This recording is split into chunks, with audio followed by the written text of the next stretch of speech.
Payout problem. Ang dami pong naka-encounter ngayon nito guys. Ang dami pa rin hindi nakasahod dahil dito. Lalong-lalo na po sa stars. Ang dami pong nagkakaproblema kasi hanggang ngayon ay hindi pa rin nakasahod. Hindi pa rin paid yung sa stars. Pero yung sa ads on reel, in-stream ads ay okay naman. Ano, wala na bang pampasahod? Wala na bang pampasahod si Meta? Ikaw ay isa man sa nakatanggap ng may red alert sign dyan na update your tax info to get paid. Guys, huwag ka pong mag-alala. Makakasahod po kayo. As long as nakikita nyo na processing po yung nandyan. Tingnan nyo sa akin guys. Oh, meron pa rin siyang red alert. Pero paid na po yan lahat at nasahod ko na po yan. Sa mga hindi nakaalam paano mag-update, meron po tayong long video nito. Panoorin nyo po guys, andun po lahat kung ano po yung ginawa ko. Huwag ka pong mag-alala, basta i-update mo lang ang iyong tax info, kung ano po yung hiningi.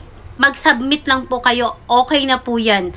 Huwag na po kayong mangamba. Dami atang pinagdadaanan ngayon ni Meta, ang daming glitch. Please share this video and follow for more tips. Thank you so much.